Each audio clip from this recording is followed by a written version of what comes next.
Our family chose not to focus on all the injustice and negativity that was said about Bill, my husband, a brother and father and son during this process.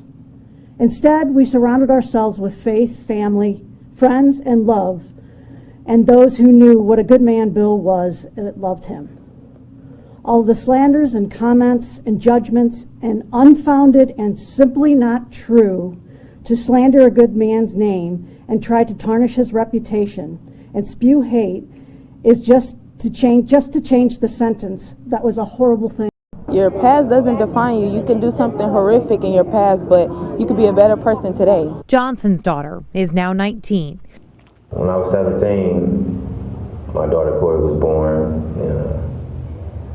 and I didn't have anything, no money, no real place to live. I was in a group home, but I just knew I wanted to be her dad and stuff. So. He's like a normal parent who wants their kid to succeed. Probably once or twice a week, I talk to my dad. He always tells me to do my best. It's hard because I know that if it does happen, he's not going to be here. He's not going to be here to watch me grow and continue to make him happy. He's not going to be able to see me be a better parent than what he was able to be. Throughout history, there have been people who have committed some of the most heinous crimes fathomable. For those crimes, they have been convicted and sentenced to death. Welcome to Death Row Executions, where we take a look into the lives of society's worst offenders. And now, your host, Air. Kevin Johnson Jr. was born on September 23, 1985. He had a younger brother named Joseph, who was born in 1992. Growing up, Kevin would be physically assaulted, would be called names, and experienced bouts of not having any food in the home. Oftentimes, he spent many nights alone. His family was poor, and he lived surrounded by cockroaches and mice. Sometimes he would be so hungry that he would eat the cockroaches and mice to satisfy his hunger. His mother dove deeper into her crack addiction and was not able to care for Kevin or his brother Joseph. Instead of going into the foster care system, Kevin went to live with his aunt, and her home was no better. He was assaulted living with her and was never cared for like he should have been. Teachers would document that some days he would smell like urine. Despite many adults being aware of his physical condition, no one intervened. Things were difficult for his brother Joseph as well because he had a heart condition and suffered from seizures. Kevin was in a relationship, and in 2003, he and his girlfriend had a daughter by the name of Corey Ramey.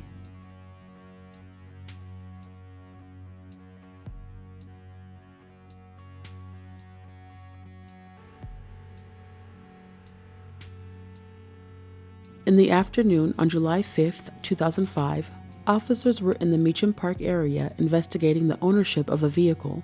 They suspected the owner was none other than Kevin Johnson, who at the time was on probation for assaulting his girlfriend. They believed Kevin violated his probation. Police Officer William McEntee, along with other police officers, entered the residence where 19-year-old Kevin lived. While officers were conducting their search, Joseph collapsed and began suffering from a seizure. Kevin witnessed multiple cops step over his brother's body, doing nothing to try and help him or save his life. Joseph's mother tried to enter the home to assist him, but police did not allow her inside of the home, and they refused to call for help as well. Kevin was able to escape and hide out at his grandmother's place next door without being caught. Finally, when the search was over, police called for an ambulance. Some reports say that they left, and others say that they eventually did try offering assistance. When the ambulance finally arrived, Joseph was taken to the hospital, but he passed away due to his pre-existing heart condition. Kevin was heartbroken that his brother died, and police did nothing in his mind to try and save him. After getting the bad news, Kevin went into his car, grabbed a 9mm handgun, and told his friends that he believed police officers were responsible for his brother's death and too busy looking for him that they let his brother die. It seemed in that moment he had his mind set on revenge. A few hours had passed, and it was now the evening of July 5th.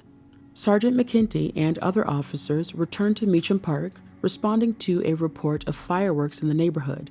Sergeant McEntee spoke with a few teens about the report, and Kevin ended up spotting him and realized that that was the same officer that was in his house hours earlier. Kevin approached his vehicle from the passenger side, lowered his head to look through the window in order to talk to Sergeant McEntee, who was on the driver's side, and he said, "You killed my brother." After uttering that phrase, Kevin shot at Sergeant McEntee 5 times, striking him twice, once in the head and once in the upper torso. One of the 5 shots also struck one of the 3 witnesses Officer McEntee was talking to in the leg. Kevin then reached into the police vehicle and stole Sergeant McEntee's gun. The police car was never in park, and although not dead yet, Sergeant McEntee was severely injured and his foot was no longer on the brake, so his car rolled down the street, hitting a parked car and a tree. After crashing, Sergeant McEntee got out of the vehicle and fell onto his knees, but he was unable to talk. A crowd gathered around him, but Kevin soon approached, telling the crowd to get out of his way. Kevin was then able to get a clear view of Sergeant McEntee, and he shot him 2 more times in the head. After the fatal shots, Kevin searched through the officer's pockets, and when he was done with his search, he shot him again. Sergeant McEntee ended up being shot at a total of 7 times. Kevin left the neighborhood cursing and shouting, "That let my brother die. He needs to see what it feels like to die." Kevin spent the next few days on the run, spending time with family members. He eventually surrendered, and he was indicted on capital murder charges. At Kevin's first trial, the jury rejected the first-degree murder charge. There was a hung jury and no conviction. Kevin then had a second trial. Kevin's attorneys thought that prosecutors believed there was a hung jury because of the black jurors who rejected the first-degree murder charge, so they ensured the new jury was made up of predominantly white jurors. But race was a factor in his trials. In the first, when the judge said he intended to ensure a racial mix in the jury, the prosecutor derided that as silly and asked, "Why am I being penalized?" implying that more black jurors would make a conviction less likely. Indeed, the 6 black and 6 white jurors could not agree on a first-degree murder verdict. Johnson was later convicted by a second jury, which had just 3 black members. This whole issue of racism infecting the trial. Like the first trial, Kevin expressed remorse, took responsibility for what he did, but for this second trial, he was sentenced to death. Over the years, Kevin filed many appeals. Some points were that the death penalty was unconstitutional, it was not fair that he was in chains and shackles in court for the jury to see, and there were sleeping jurors during the defense's closing statement. Kevin claimed that the sleeping jury members missed relevant points made, and since they missed what was being said, they would have to rely on opinions of other jurors instead of their own. The appeal response was that even if a juror did fall asleep, it would not entitle Kevin to relief, and there was no evidence that one or more jurors actually fell asleep. They also claimed that when Kevin said he was subjected to a verdict by a jury which had not considered all of the argument in the case, he still had a jury that was attentive during the presentation of the evidence to be considered by the jury. Kevin also believed that there was racial prejudice against him. A prosecutor was quoted saying, "We sought the death penalty because he killed a police officer.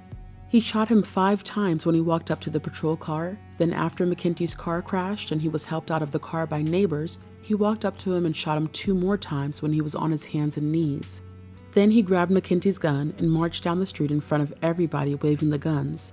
That's why Kevin Johnson was charged with first-degree murder. It has nothing to do with his race or the victim's race or mine or anyone else's." Kevin's appeals were all denied and his execution was set for November 29, 2022 in the state of Missouri. While on death row, Kevin expressed that he felt God was not there for him. He met with a Reverend Gray who helped him reconnect with God, and he was baptized on November 9, 2022. Kevin's daughter Corey, who was 19 years old when his execution was nearing, was denied being able to witness his execution because in the state of Missouri, you have to be 21 to witness an execution. She felt that it was not fair that her father got sentenced to death before the age of 21, but she was not able to witness his execution before the age of 21. She was heartbroken because she was not only about to lose her father, but she witnessed her mother die at the hands of her ex-boyfriend back in 2007, just 2 years after her dad was sentenced to death. Corey tried to petition to witness her father's execution. She even hired an attorney who was quoted saying, "We're asking the court that this irrational law discriminates against Corey and that Missouri shouldn't use it as an excuse to keep her from bearing witness when he's taken away from her. For the state to punish Corey, to not allow her to grieve with her father, to be there with him, just compounds her pain and grief." The Friday before Kevin's execution, a federal judge denied Corey's final request to attend the execution. I'm heartbroken that I won't be able to be with my dad in his last moments. My dad is the most important person in my life. He has been there for me my whole life, even though he's been incarcerated. He is a good father, the only parent I have left. He has worked very hard to rehabilitate himself in prison. I pray that Governor Parson will give my dad clemency. After 18 years on death row, Kevin was executed on November 29, 2022 at 7:40 p.m. by method of lethal injection. He refused a final meal and, for his final words, he was able to read from the Bible and made a prayer. He apologized to everyone and to the victim's family. He said he was looking forward to seeing his baby brother, and then he said he was ready. Sergeant William McEntee was a husband and father of 3 when he died. He was a police officer for almost 20 years and was loved by many. There is a memorial honoring Sergeant McEntee outside of the Kirkwood City Hall in the McEntee Memorial Park. Police Chief Jack Plummer did an interview with the Times back in 2017 and was quoted saying, "Kirkwood can't forget what we've been through and what the families have been through. When Sergeant McEntee was shot and killed on the job in Meacham Park in Kirkwood, I knew it had been 100 years since a Kirkwood officer lost his life in the line of duty. I hoped it would be another 100 years if something like the loss of Sergeant McEntee ever happened again in Kirkwood." Chief Plummer was referring to the fatal shooting of 2 Kirkwood police officers just a couple of years after William McEntee was killed. Thank you all for watching another episode of Death Row Executions. Let me know what you guys think of this story in the comments below.